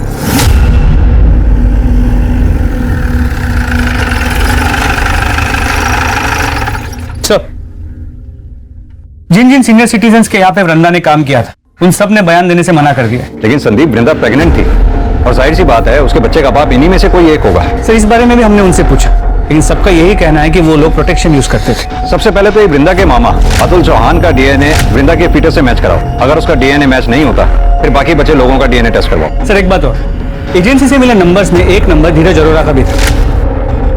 इस वृंदा ने कभी धीरज अरोरा के घर पे काम तो नहीं किया, लेकिन फिर उसका अगला टारगेट धीरज ही था।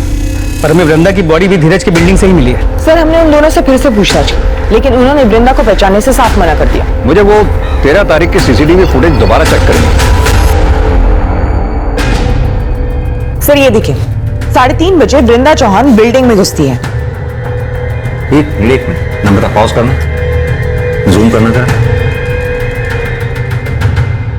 खुशी अग्रवाल। सर आप इसे जानते हैं? तुमने इसे पूछताछ की थी? जी सर, इनके हस्बैंड से भी पूछताछ की थी, लेकिन दोनों ने इसे पहचानने से मना कर दिया। हस्बैंड? जी सर, धीरज अरोरा। ये धीरज अरोरा। लेकिन सर आप उस खुशी को कैसे जानते हैं? संदीप, करीब 1 साल पुरानी बात है। इस खुशी के पहले पति, इस खुशी का तब खुशी अग्रवाल नाम था और पहले पति का नाम था सुनील अग्रवाल। सुनील अग्रवाल के ऊपर उनके काम वाली ने बलात्कार का आरोप लगाया था और जब हम उनके घर में बयान की पुष्टि के लिए पहुंचे तो सुनील अग्रवाल का यह कहना था, मुझे यह बताने में जरा भी शर्म नहीं कि मुझ में अब वो पावर नहीं बचा। हमें यह भी पता चला कि उस काम वाली का एक बॉयफ्रेंड भी था। हमने सोचा हो सकता है कि उस काम वाली ने पैसे ऐंठने के लिए अपने मालिक पर झूठा आरोप लगाया हो कि उस काम वाली ने आत्महत्या कर ली। उससे भी ज्यादा हैरान करने वाली बात यह थी कि उसने अपने सुसाइड नोट में कंफर्म किया कि उसके साथ बलात्कार हुआ था और बलात्कारी कोई और नहीं, वो खुशी अग्रवाल का पहला पति सुनील अग्रवाल ही था। हम उसके बयान की पुष्टि के लिए फिर उनके घर पे गए और छापेमारी के दौरान हमें उन दोनों के घर से सेक्स टॉयज मिले। उन दोनों को थाने लेके आओ। खुशी जी, हम कुछ समय पहले भी मिल चुके हैं। तब आप खुशी अग्रवाल हुआ करती थी और आज खुशी अरोड़ा। कुछ याद है आपको? जी सर। आज आप सेकंड मैरिज करके मूव ऑन कर गई, अच्छी बात है। Thank you sir. मिस्टर धीरज, आपका मानना है कि आप वृंदा चौहान को जानते ही नहीं, जबकि वृंदा जिस एजेंसी में काम किया करती थी उस एजेंसी के मुताबिक आपने किसी काम वाली के लिए वहां रिक्वायरमेंट दी थी और उस एजेंसी का यह कहना है कि वृंदा आपके घर में काम करने वाली थी। जैसा कि वृंदा हर मर्द को हनी ट्रैप करके ब्लैकमेल किया करती थी, शायद आपको भी वो करने वाली थी या फिर हो सकता है कि आप कहीं ऐसा तो नहीं ये बात आपको पता चली हो और आपने वृंदा का मर्डर कर दिया हो? आप क्या कह रहे हैं सर? मैं वृंदा को जानता तक नहीं था। इनफैक्ट आज से पहले उसका नाम भी नहीं सुना था। हाँ, हर एजेंसी को हमने कांटेक्ट किया था मेड की रिक्वायरमेंट के लिए, अपनी डिटेल्स भी छोड़े थे वहां, पर हाल फिलहाल हमें मेड की कोई रिक्वायरमेंट नहीं थी। ना बेटा, जरा धीरज जी को दिखाओ।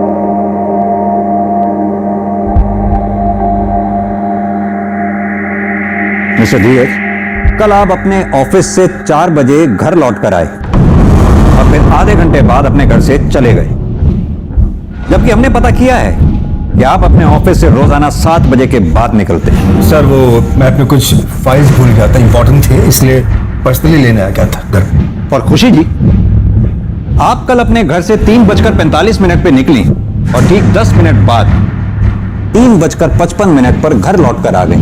सर ऐसी कोई बात नहीं, मैं बस पैसे विड्रॉ करने गई थी वहां से। और आप स्टेटमेंट चेक कर लीजिए बैंक का, सीसीटीवी फुटेज होगा, आप वो चेक कर लीजिए। खुशी जी, ये एक अजीब सा इत्तेफाक नहीं है? 1 साल पहले भी जब हम मिले थे तब भी जुर्म आपके इर्द गिर्द ही हुआ करते थे और आज भी ठीक वही सिचुएशन है। सर इसे मेरी बुरी किस्मत समझ लीजिए या फिर कोइंसिडेंस। ठीक है, फिलहाल आप दोनों जा सकते हैं। Thank you.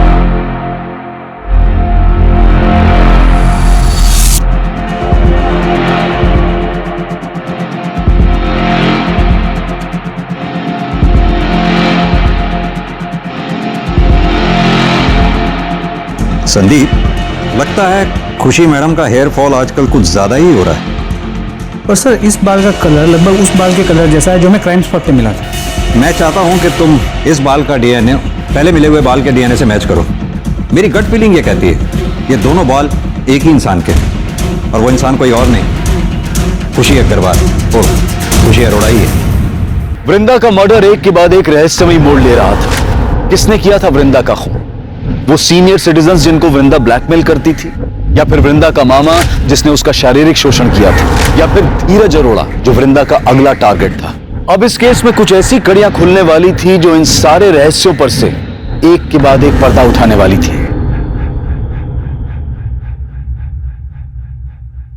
सर, वृंदा के मामा अतुल चौहान का डीएनए वृंदा के पेट की फीटस के डीएनए के साथ मैच करता है। रिपोर्ट। यानी वृंदा के मामा के पास वृंदा को मारने का मोटिव था, लेकिन बिल्डिंग के उस सीसीटीवी फुटेज में ये मामा कहीं दिखाई नहीं दिया। वृंदा की बॉडी के पास जो हेयर स्टैंड मिला था उसके डीएनए रिपोर्ट का क्या हुआ? वो नम्रता लेके आ रही है। सर, वृंदा की बॉडी के पास जो हेयर स्टैंड मिला उसका डीएनए खुशी के डीएनए से 100% मैच करता है। ये देखिए। ये खुशी शक्ल से जितनी भोली दिखती है उतनी भोली है नहीं। एक काम करो, ये खुशी के घर का सर्च वारंट निकालो। सर मैं वही चेक कर रहा हूं, थोड़ी देर में फोन करता हूं ना आपको। ओके खुशी। मैं देखती हूँ। पूरे घर की अच्छे से तलाशी लो। सर क्या हो रहा है सर? आप हमें अपना काम करने दीजिए।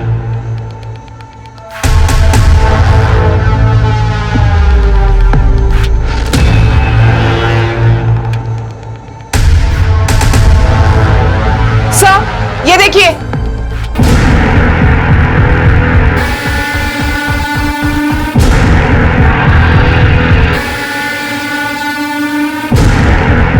ये इस पिक में लड़की कौन है?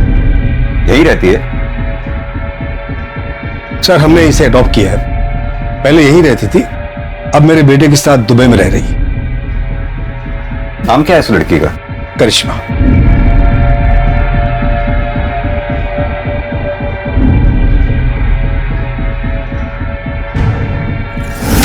सर एक मिनट यहाँ आइए, देखिए क्या मिला है। सर मर्डर वेपन तो नहीं मिला, लेकिन ये सब कुछ मिला है। पर सर ये देखिए, सर ये सारा सामान बिल्कुल वैसा ही है जैसे आपने कहा था आपको खुशी के पिछले घर से मिला था। लेकिन वो सामान तो पुलिस ने जब्त कर लिया था। ये सामान आपने नया खरीदा है क्या? मुझे कुछ समझ नहीं आ रहा। मिस्टर धीरज, क्या आपकी भी सेक्स करने की क्षमता चली गई है? नहीं, क्यों? वो क्या है कि 1 साल पहले हमसे बहुत बड़ी एक गलती हो गई थी। मानसी गोस्वामी ने इनके पहले पति सुनील अग्रवाल पर एक आरोप लगाया था, बलात्कार। इनके पति ने गिल्ट में आके आत्महत्या कर ली, केस क्लोज हो गया। लेकिन उस केस का एक मुजरिम आज भी खुलेआम घूम रहा है। देखिए, आप दोनों के खिलाफ हमारे पास इतने सबूत तो हैं ही कि हम कोर्ट में आसानी से ये साबित कर पाएंगे कि वृंदा का मर्डर आप दोनों ने ही मिलकर किया है। सर, हमने ऐसा कुछ भी नहीं किया, हमने उसे नहीं मारा सर। ये आपके बाल वृंदा की बॉडी पर कैसे मिले और उन बालों का डीएनए आपके डीएनए से कैसे मैच करता है? और यही नहीं, वृंदा के लोकेशन रिकॉर्ड वारदात के कुछ रोज पहले तक लगातार धीरज के लोकेशन रिकॉर्ड से कैसे मैच करते हैं? सर, मुझे नहीं पता ही। आप तो चुप ही रहिए मिस्टर धीरज, लगातार आप झूठ पर झूठ बोलते चले जा रहे हैं। यादव जी, जरा फुटेज दिखाइए इन्हें। इस फुटेज में जो लड़की दिखाई दे रही है करिश्मा, आपने ये कहा कि आपकी अडॉप्टेड बेटी है और वो दुबई में रहती है, तो फिर कैसे इस फुटेज में आपकी बिल्डिंग से वो निकलते हुए दिखाई दी और कहां जा रही थी वो? हमारा टाइम वेस्ट मत कीजिए, ये बताइए कि आप दोनों ने मिलकर वृंदा को मारा या आप दोनों ने करिश्मा के साथ मिलकर वृंदा को मारा? और एक सवाल, करिश्मा के साथ एक चौथी औरत जो आपकी बिल्डिंग से सीसीटीवी फुटेज में निकलती हुई दिखाई दी है, वो चौथी औरत कौन थी और उसका इस मर्डर में क्या रोल था? अरे सुनाई नहीं दे रहा क्या? अभी भी वक्त है, सब सच सच बता दो। नहीं बताना तो वो भी बता दो। कोर्ट में तो हम साबित कर ही देंगे कि वृंदा का मर्डर आप दोनों ने किया है। तब तक चुपचाप सुनती रहोगी, सच बता दो ना।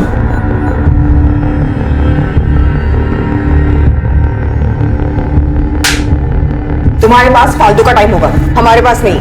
बोलो। सर, हमने वृंदा को नहीं मारा, उल्टा वो हमें फॉलो कर रही थी, वो हमें ब्लैकमेल कर रही थी सर, और वो धीरज को फॉलो करते करते मुझ तक पहुंची। उसने हम दोनों को साथ देखा और उससे पता चल गया था कि हम दोनों पति पत्नी हैं। जब धीरज नहीं थे, उनके एब्सेंस में वो घर भी आई थी। तुम मैं बचपन के प्यार को अंदर नहीं बुलाएगी। तुम यहाँ क्या करने आई हो?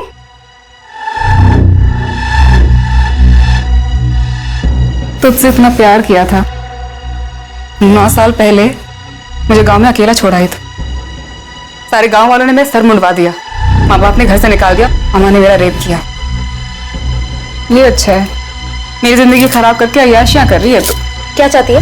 1 लाख रुपए। किस बात के 1 लाख रुपए? तेरे पति को बताऊं तेरे बारे में? खोलू तो ही बोल, बता ही तो तेरी। कहाँ से लाऊं मैं 1 लाख रुपए? घर पे रखे होते 1 लाख रुपए? बाजू में एटीएम है और तेरे पास 2-3 अकाउंट तो होंगे ना। तो एक काम कर, सारे अकाउंट से थोड़े थोड़े पैसे निकाल के 1 लाख रुपए दे दो। मारती हूँ तुम्हारे मुंह पर ला करके 1 लाख रुपए।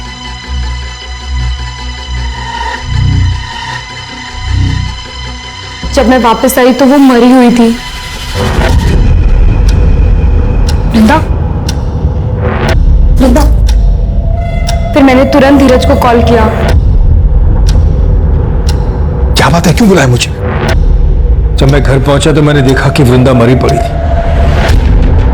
और खुशी ने मुझे सारी कहानी बताई, तो हम दोनों ने मिलकर उसकी लाश को कमरे में छुपा दिया। कहानी अच्छी सुनाई आपने मिस्टर धीरज। चलिए एक बार को मान भी लिया जाए कि आप लोगों ने वृंदा को नहीं मारा। मेरा सवाल अब भी वहीं का वहीं है, वो चौथी औरत जो करिश्मा के साथ सीसीटीवी फुटेज में आपकी बिल्डिंग से बाहर निकलती देखी गई, वो औरत कौन थी और उस औरत का इस मर्डर में क्या रोल था? ये छुपाने में नुकसान है हमारा, सच बता दो। सर, मैं बताता हूं, करिश्मा और उसकी मां वैशाली ने ही वृंदा को मारा है। बर्तन चौका करने वाले गरीब लोग हैं साहब, हम क्या किसी को मारेंगे? यही मरदवा होंगी, यही दोनों हत्यारे हैं। तो ये लोग का बस चलता ना तो हमारी करिश्मा को भी मार देते ये लोग। देखिए, आप जो भी कहना चाहती हैं साफ साफ कहें। सर, इन्होंने हमें कोई अडॉप्ट नहीं किया था, हम इनकी नौकरानी का काम करते थे। उन्होंने माँ से झूठ बोला कि अपने बेटे के पास दुबई भेज रहे हैं, लेकिन हमें अपने घर में कैद रखा। अगर ऐसा था तो आप लोग तुरंत हमारे पास क्यों नहीं आए? इन दोनों को जेल में डाल देते। इसके पास आती तो बात फैलने का डर था।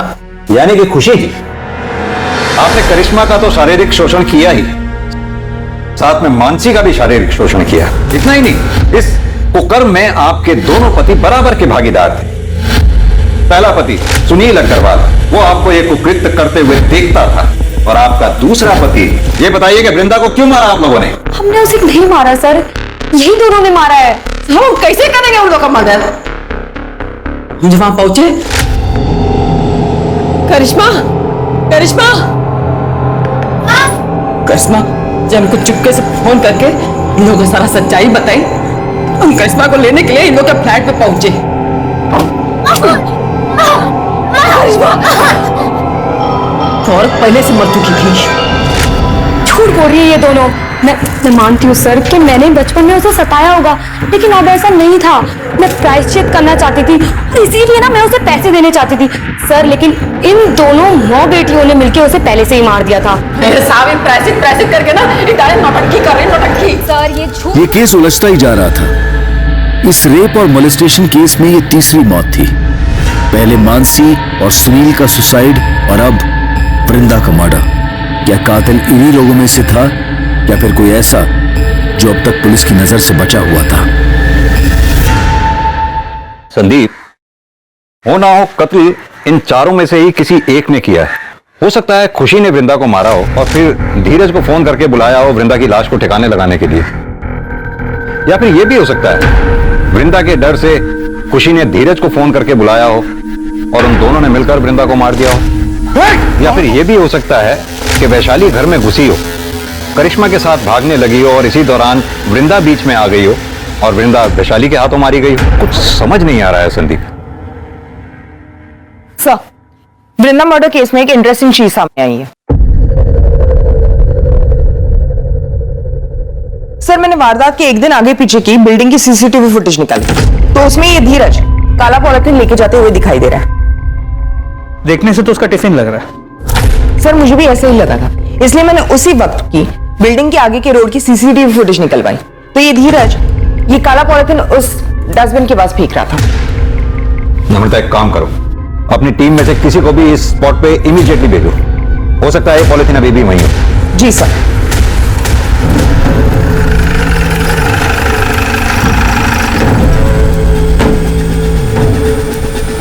Mahesh, yes sir.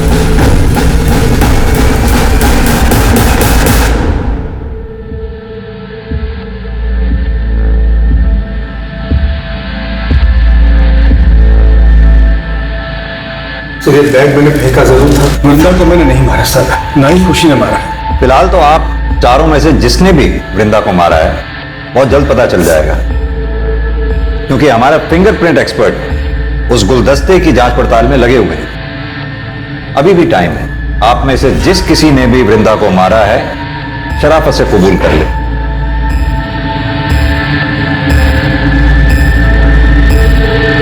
सर, खून हमने किया। उस दिन फोन रखने के बाद अम्मा का इंतजार कर रहे थे। घर में सर और मैडम दोनों ही नहीं थे। जैसे माँ गेट पे आई हम उनके पास दौड़ के पहुंचे तो मैडम हमारे बीच में आ गई, हमें रोकने लगी। हमने गुलदस्ता उठा के उनके सिर पे दे मारा। कैसे मारा, करके बताओ। सर, वो हमारे सामने आ गई थी हमें रोकने के लिए, तो हमने गुलदस्ता उनको ऐसे मार दिया सिर पे, वो वहीं मर गए और हम भाग गए। लेकिन चोट तो वृंदा के सर के पीछे लगी थी। क्यों वैशाली जी? अरे अब तो मान जाओ, या अपनी बेटी को जेल भेजकर मानोगी?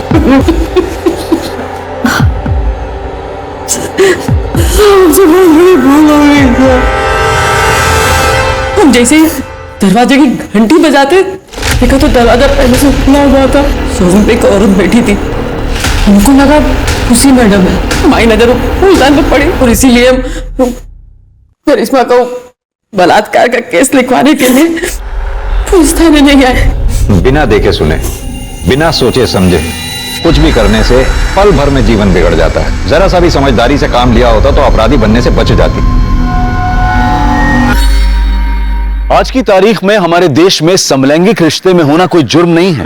अब तो कानून भी पास हो चुका है जो LGBT कम्युनिटी को मान्यता देता है। लेकिन अगर कोई भी रिश्ता हवस की आड़ में जोर जबरदस्ती से बनाया जाए तो वो जुर्म है। खुशी की दरिंदगी का शिकार ना सिर्फ मानसी, वृंदा और करिश्मा हुई, बल्कि खुशी की हिरासत के बाद और भी कई लड़कियां सामने आई।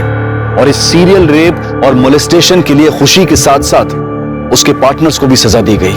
ये केस दर्शाता है कि समाज के दरिंदों की कोई शक्ल नहीं होती, कोई जेंडर नहीं होता। लेकिन ऐसे कई केस रोके जा सकते हैं अगर सही समय पर पुलिस को इसकी सूचना दे दी जाए। हमें बस चौकन्ना और सतर्क रहने की जरूरत है। अब मैं अनूप सोनी आपसे विदा लेता हूं। फिर मुलाकात होगी क्राइम पेट्रोल सतर्क के ब्लैक हेडलाइंस अध्याय में एक और नए केस के साथ। और याद रखें, क्राइम और आपके बीच में सिर्फ इतना फर्क है कि आप कितने सतर्क हैं। सतर्क रहें, सुरक्षित रहें। जय हिंद। इस तरह के और भी एपिसोड देखने के लिए हमारे चैनल को सब्सक्राइब करें और बेल आइकन दबाना ना भूलें।